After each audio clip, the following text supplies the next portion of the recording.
Bonjour à tous, bienvenue pour cette nouvelle vidéo et aujourd'hui installez-vous confortablement dans votre nid le plus douillet à souhait, je vous le souhaite, parce qu'on va rentrer dans une sélection spéciale romance, ambiance, petite ville. Tant qu'à faire. C'est un pseudo-genre qui commence à arriver en masse dans les librairies et dans les nouvelles parutions, mais, ça fait perpète qu'il existe. Donc là on s'attaque à des ouvrages où ça dégouline de bons sentiments. On va y retrouver pour la plupart vraiment les clichés des petites villes où tout le monde se connaît. Oui, toi aussi tu as Starzolo en tête, je sais, mais il en existe plein d'autres des exemples comme ceux-ci. Mais avant tout, merci beaucoup à mon partenaire de cette vidéo, comme toujours mon application de lecture préférée, Nextory. Et à chaque fois qu'un des livres que je présenterai dans cette sélection sera disponible sur l'application Nextory, je vous l'indiquerai, comme ça si vous avez envie d'aller écouter les premières minutes ou lire les premiers chapitres, vous pourrez directement le faire grâce au lien que je vous indique juste là et qui est en version cliquable dans la barre d'infos. Vous avez 60 jours pour tester l'application gratuitement. Si vous ne le savez pas encore, Nextory c'est une librairie de poche que vous trimballez dans votre téléphone et dans laquelle vous allez pouvoir fureter, vous balader, vous faire des petites listes selon vos envies, lire des livres numériques en illimité, vous balader à travers la presse actuelle et également écouter des livres audio. Et ça, je le rappelle, mais c'est quand même vachement pratique. Encore et toujours, merci beaucoup à Nextory de toujours me faire confiance. Entrons dans le vif du sujet et... allons-y franco, on va commencer par celui qui déchaîne absolument toutes les passions cet automne. Je ne peux nommer que lui, le fameux Pumpkin Spice Café de Laurie Gilmore.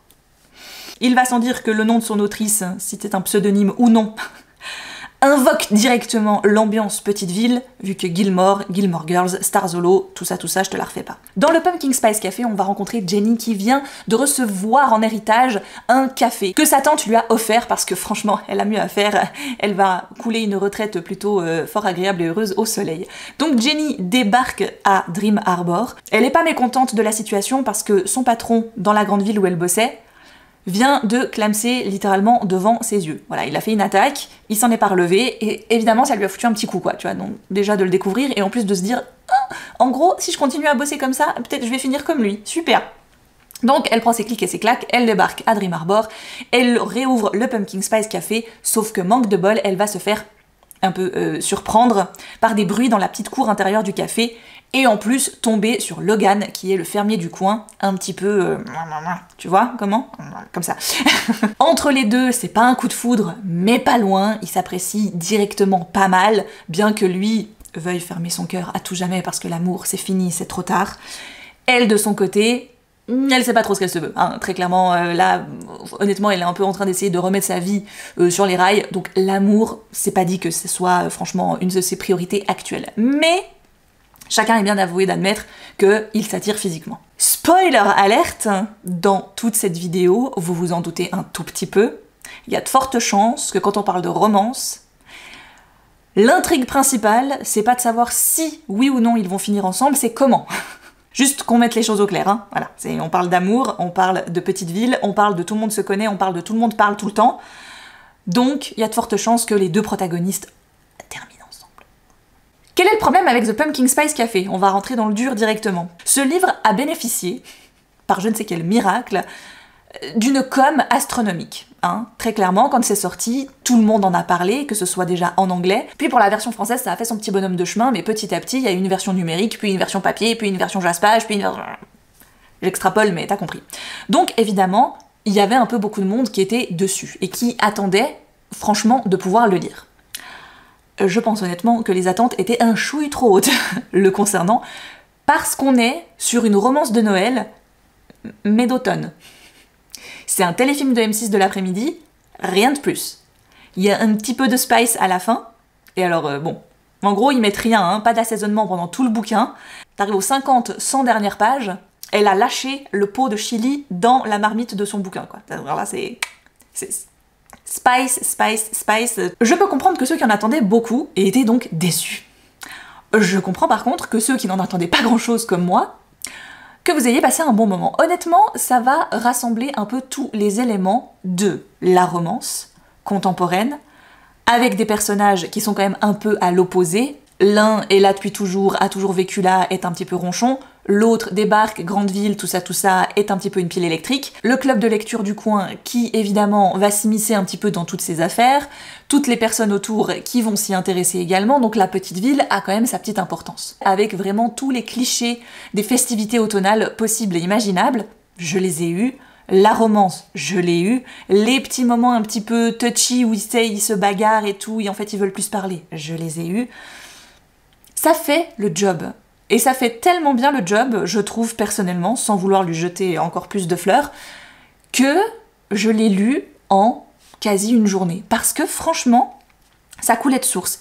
Alors, j'ai lu sa version anglaise, je ne sais pas si la traduction est peut-être pas si terrible que ça, j'en sais rien, honnêtement. Vous vous ferez votre propre idée, il est sur Nextory, profitez-en, allez checker. Mais moi, de mon côté, avec mon niveau d'anglais et mon attente face à ce bouquin, j'ai eu exactement ce que j'étais venue chercher. Il y a même eu un petit truc en plus que j'ai plutôt bien apprécié, c'est que pendant tout le long du bouquin, Jenny va comprendre que quelqu'un essaie de lui faire peur, va voler son courrier, va lui faire des menaces, va casser quelque chose dans son café.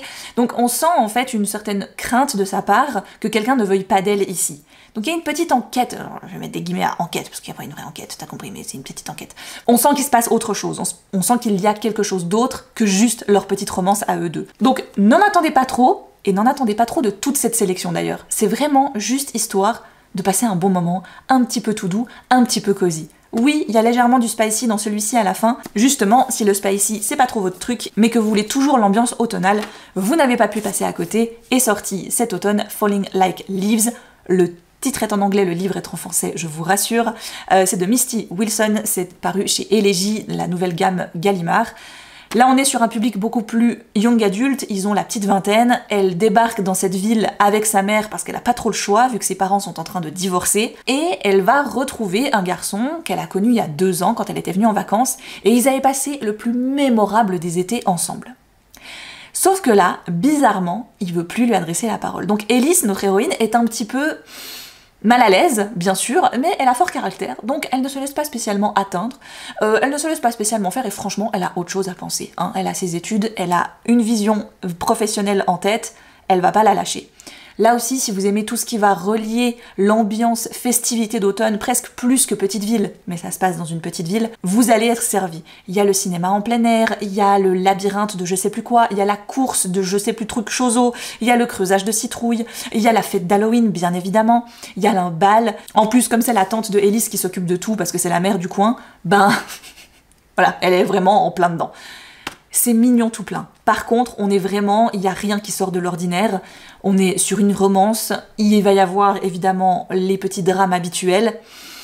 L'autrice, elle passe pas à travers. Et on termine avec une nouveauté qui est parue cet été. C'est bien sûr Ember Falls de mon amie Alicia Garnier.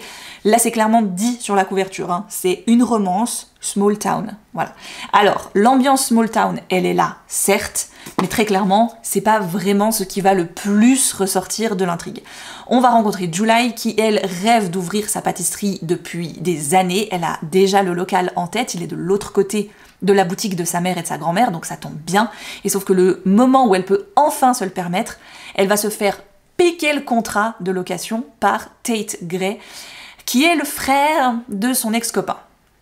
Donc bon, tu sens qu'il y a un petit peu des antécédents, quand ils étaient gamins, ils étaient copains, ensuite plus ils se sont disputés, puis ils se sont plus reparlés, puis elle est sortie avec son frère, puis ils se sont quittés mal. Voilà, il y a clairement un truc entre eux, entre cette famille et cette jeune fille qui passe pas. Par contre, elle va pas avoir le choix à un moment donné que de faire affaire à lui. Il y a un concours de pâtisserie qui est en jeu, elle pourrait gagner de l'argent et potentiellement peut-être, du coup, renflouer un petit peu sa caisse pour avoir enfin un local qu'elle veut. Et lui, à un moment donné, va quand même avoir besoin d'elle pour quelque chose. Donc ils vont être amenés à collaborer ensemble, coûte que coûte, et on sait très bien comment ça se termine ce genre de truc. Ils n'ont pas le choix, ils se rapprochent, ni non. Ce qui est cool dans celui-ci, c'est que au-delà de la romance et de cette petite ville, qui, comme je vous le dis, pour moi n'est pas hyper présent non plus, on a par contre tout l'aspect sororité de la famille de July, qui elle est vraiment là. Il y a un petit côté magie, tu sens qu'elles viennent, elles ont des racines celtes, et ça se ressent énormément dans leur produits qu'elles vendent, dans leur façon d'appréhender la vie, dans leur façon de tenir la maison. Enfin, moi, j'avais le manoir des tantes Owens dans Practical Magic dans la tête quand j'imaginais la maison de la maman et de la grand-mère dans Ember Falls, quoi. Vraiment, j'avais cette vision-là. Et j'avais un peu cette vision aussi de ces personnages. Voilà, très un petit peu loufoque, un petit peu excentrique comme ça, mais que tout le monde apprécie beaucoup finalement et que tout le monde a accepté dans cette ville depuis finalement tant d'années. Maintenant on va venir à 3 titres qui eux datent un petit peu beaucoup, mais pour moi ont toujours une petite saveur. Par contre, ça baigne un petit peu dans son jus, on sent que les années sont passées par là, donc il faut pas trop leur en vouloir si peut-être le style n'est plus vraiment ce qu'on a l'habitude de lire aujourd'hui. Je commence avec le premier tome de Lucky Arbor de Jill Shalvis, Irrésistible. Alors, est-ce qu'on en reparle des couvertures de la nouvelle édition? Ça va pas du tout. C'est horrible, ça va pas du tout. Lucky Arbor, pour moi, c'est vraiment l'ambiance petite ville. On va tomber sur Maddie qui, avec ses 2 demi-sœurs, arrive à Lucky Arbor, enfin elle en tout cas débarque à Lucky Arbor, parce qu'elle a tout qui s'est cassé la gueule là où elle vivait avant, hein. Plus de mec, plus de job, plus rien, donc elle débarque là-bas, parce que leur mère lui a légué un hôtel, et maintenant il faut prendre soin de l'hôtel, voilà. Donc je crois qu'il y en a une qui va être gérante de l'hôtel, puis la seconde qui arrive va être je crois chef cuistot de l'hôtel, puis encore un autre truc, enfin bref, donc petit à petit elles vont les 3 arriver à Lucky Arbor, tu sens qu'elle a pas beaucoup d'argent, elle aimerait bien remettre ça sur pied, donc elle va demander à Jax, de l'aider pour pas grand chose, parce que lui, il est un peu monsieur Répartout. Voilà. Alors, je pense que quand c'est sorti, c'était encore d'ailleurs les Milady Central Park. On s'en rappelle de ça ou pas? Tu sais, il y avait les Pemberley, il y avait Milady, je sais plus quoi, et il y avait Milady Central Park, c'était les romances contemporaines, un petit peu, voilà. Donc, je pense que quand il est sorti, c'était 2012, je crois, 2013 par là autour, donc j'avais 22-23 ans. C'était ma première expérience d'une romance avec une scène spicy, assez explicite quand même, hein. Ah bah je peux te dire que j'ai plus jamais vu les machines à laver de la même manière, hein. Vraiment. Ensuite on a les reines des ambiances petite ville, aka Robin Carr avec Virgin River. Je vous ai sorti le Noël à Virgin River parce que c'est le un peu hors série qu'on peut lire indépendamment de tout le reste. Sinon, la série Virgin River en tant que telle, c'est clairement une romance à ambiance petite ville sur pattes avec tous les clichés qui vont bien, tu vois. Tout le monde s'aime, tout le monde s'apprécie, tout le monde se connaît, tout le monde s'entraide, tout ça, tout ça. Dans celui-ci, on sait qu'on est bien après tout ce qui se passe dans la série de base Virgin River. Donc si vous avez juste envie d'un petit aperçu de ce qui pourrait se passer dans cette ville, celui-ci franchement fait très bien l'affaire. Ok, c'est une romance de Noël, mais soit. Marcy Sullivan a perdu son mari après une blessure, et il va lui rester une lettre qu'elle doit remettre à un certain Ian Buchanan, qui a été un compagnon d'armes de son mari. Donc bah, elle fait un petit peu les dernières volontés de son mari, elle prend sa petite voiture, elle prend ses petites chaussures, et elle débarque dans les montagnes de Californie, proches de Virgin River. Sauf que, évidemment, on est en plein hiver, elle n'est pas du tout adaptée ni niveau voiture, ni niveau godasse, et elle va se retrouver empêtrée dans la neige, elle va tomber malade et elle va pas être très bien pendant un certain temps. Ian Buchanan, il a pas trop le choix à ce moment-là, c'est le seul qui la voit, qui va donc lui porter secours, il la ramène chez lui et il voit qu'elle a la grippe, quoi. Mais elle a une grippe assez... voilà. Donc, d'abord, ça commence pas très bien parce qu'elle veut juste lui remettre sa lettre et se barrer, hein, elle est en deuil, on rappelle. Et lui, petit à petit, tu sens, lui, c'est aussi le monsieur Ronchon, bon, ils vont un petit peu s'apprécier. Alors, on a beaucoup plus une ambiance chalet, bien évidemment, parce qu'on est un peu excentré de Virgin River, mais très régulièrement, il y a des personnages qu'on connaît de Virgin River qui vont revenir et qui vont évidemment les aider. On est toujours sur cette ambiance très entraide de la petite ville, où tout le monde se connaît. C'est un petit peu ça aussi qui ressort beaucoup de ce genre d'ouvrage. Dans celui-ci, mais je pense encore plus dans les Debbie McComber, qui est l'autre reine des ambiances petite ville, avec Retour à Cedar Cove, qui est une série... là encore indépendante d'une autre série qui se passe encore à Cedar Cove, qui est sa petite ville de prédilection. Là, c'est Jo Marie, qui est également veuve. Oui, visiblement, chez ces personnages-là, elles ont besoin pour se reconstruire d'avoir perdu leur mari, quoi. Hein, tu le sens, voilà. Encore une fois, c'est un peu dans son jus, c'est pas... voilà. Donc, à Cedar Cove, Jo Marie va venir ouvrir un bed and breakfast. Et on apprend qu'il y a déjà un autre bed and breakfast dans la petite ville. Et je me suis dit, ouh, non, et on va lui mettre des bâtons dans les roues, les gens vont lui faire mauvaise presse, ils vont pas l'aider, tout ça. Que nenni, mais que nenni. Les gens sont absolument adorables les uns avec les autres. Ceux qui ont déjà un bed and breakfast, ils vont lui donner plein d'astuces pour ouvrir le sien. Donc avouons-le, c'est clair que c'est plutôt mignon. Voilà. Alors, très clairement, c'est un peu cucu, c'est un peu guimauve. Par contre, quand vous avez besoin d'une bonne dose d'amour, de motivation et d'un truc roudoudou où tout le monde s'aime, ça fait du bien. Voilà, je ne dirais que ça. La particularité avec celui-ci, c'est qu'on va plus se concentrer sur sa clientèle, qui à chaque fois qu'elle voilà, un nouveau client débarque, il a un cas, il a un truc, il a une difficulté, et son séjour dans cette bed and breakfast va comme par hasard l'aider à se réconcilier avec un truc, avec un morceau de sa vie, enfin bref, voilà, vous l'aurez compris, c'est très mignon. Et en filigrane derrière, eh bien, on a l'avancée de Joe Marie qui se reconstruit, qui apprend à gérer son bed and breakfast et qui va faire de nouvelles rencontres également. On revient un peu à Noël avec Sur ma liste de Rosie Blake. Là par contre c'est le téléfilm de Noël par excellence, d'accord? Voilà, petite ville, magasin de jouets qui a toujours été là, par contre il va pas très bien, donc il y a un gros mania des enseignes, de grands magasins et tout, qui vient pour essayer de voir un peu ce qu'il pourrait récupérer et quoi racheter, et sauf que bien sûr il va tomber sur une nana qui bosse là, qui va lui montrer la vie jolie, parfaite de cette petite ville où tout le monde se connaît et où tout le monde adore ce magasin de jouets. Bref, ok, vous l'aurez compris, moi en gros c'est sa couverture qui m'a dit « Achète-moi, achète-moi !» Et bah je l'ai acheté et puis je trouvais ça mignon. Voilà. Celui-ci, c'est celui que je vous recommanderais le plus dans cette sélection parce que je trouve que c'est le plus innovant. Et c'est celui qui change le plus sa manière de raconter une histoire. A Little Something Different de Sandy Hall, il existe en français, je vous mettrai sa couve juste là parce que je ne sais plus le titre. Un petit quelque chose de différent, un truc comme ça. On va y rencontrer Léa et Gabe, qui sont visiblement, selon les avis de tout le monde, amoureux l'un de l'autre, mais beaucoup trop timides l'un comme l'autre pour s'avouer leurs sentiments. Donc, ce que nous allons suivre, nous, c'est le point de vue de 14 ou 15 protagonistes externes à Léa et Gabe, qui vont un peu tout faire pour que les deux passent du temps ensemble, s'avouent leurs sentiments et fassent avancer les choses. Donc c'est ça que j'ai trouvé très marrant et qui va du coup nous rappeler un peu cette ambiance petite ville. C'est des gens qui essayent de venir en aide à deux personnes qu'ils apprécient beaucoup. C'était hyper innovant, c'était mignon comme tout. Moi j'avais passé un moment absolument délicieux avec ce bouquin. Là encore une fois, non, c'est pas les lectures du siècle. Mais dans le genre, j'ai trouvé au moins qu'elle savait innover.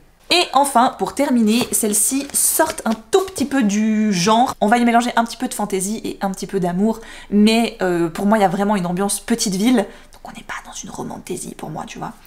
Je commence avec La petite boutique des sortilèges de Sarah Beth Durst, parce que l'île sur laquelle notre héroïne va se retrouver, qui est son île natale, mais qu'elle a quittée quand elle était toute petite, finalement va ressembler un petit peu à une petite ville. Tout le monde se connaît, tout le monde s'inquiète les uns pour les autres, tout le monde va s'aider. Et quand elle débarque alors qu'elle a dû fuir la guerre et qu'elle a pris 5 cajots de livres, qu'elle sait pas trop ce qu'il y a dedans et qu'elle pourrait peut-être aider les habitants avec de la magie, alors que c'est interdit, tu vois, évidemment qu'il y a une ambiance petite ville. Oui, mais vous allez me dire, mais il n'y a pas d'amour. Bah si, il y a un petit peu d'amour quand même. Voilà. Mais c'est très léger, c'est vraiment genre du sucre glace sur ton truc. L'intrigue de base ne tourne pas autour de la romance, mais il y a quelque chose, il y a des petits papillons dans le ventre à certains moments, et ça reste justement assez chou. Et celui-ci, je pense que c'est mon préféré de toute la sélection, parce qu'il était dans mon top... Il était top 1 ou top 2 de l'année dernière, je ne sais plus, c'est The Bookshop and the Barbarian. Là par contre, il faut maîtriser un peu l'anglais. En plus, c'est de l'auto-édition, donc je vous garantis pas du tout qu'on aura une traduction prochainement, mais qu'est-ce qu'il vaut la peine ce livre, il est absolument génialissime. Une jeune femme qui arrive dans cette petite ville et qui veut ouvrir sa propre librairie. Elle a ce qu'il faut, elle l'a acheté, elle débarque, elle ouvre la porte, et là, sur quoi elle tombe? Une trentaine de gobelins qui font leur meilleure sieste dans sa librairie. Donc évidemment, ça lui pose problème, sauf qu'elle ne peut pas les dégager parce que les gobelins sont légèrement protégés, etc. Donc elle va dans un pub, elle va engager quelqu'un, une barbare, qui accepte de l'aider parce que elle, protection des gobelins, elle en a rien à secouer. Elle vient, elle jarque les gobelins et tranquille, merci, bonsoir. Souci, le lendemain, les gobelins sont de retour, bien sûr, donc la barbare doit revenir, doit continuer, et il va y avoir en fait comme ça un peu des échanges entre cette libraire et cette barbare qui sont absolument magique. De 1, l'autrice se fout royalement de la gueule de tous les codes des livres et des films de fantasy, mais vraiment, et franchement elle y va pas avec le dos de la cuillère. De 2, on a une petite romance, parce que alors c'est très très léger, faut légèrement la deviner, saphique. En plus il est pas très long, donc vraiment on n'y va pas par 4 chemins, on n'a pas le temps en fait de s'attarder sur tous les états d'âme de tous les personnages, il n'y a pas que cette potentielle histoire d'amour qui commence à naître, il y a plein d'autres choses, il y a plein d'enjeux autres, et c'était absolument trop adorable et drôle. J'ai pris tellement de fou rire avec cette lecture que même si c'est celle qui colle le moins à toute la sélection, j'avais clairement envie de vous la mettre juste pour une petite piqûre de rappel et parce que franchement, l'autrice Morgan Stang, faut qu'elle continue. J'espère que cette sélection vous a plu, que vous aurez peut-être pu piquer quelques références. Dans les commentaires, bien sûr, j'attends 2 choses. que vous me partagiez vos romances à ambiance petite ville favorites. Et venez me dire si vous en avez lu certaines de cette sélection.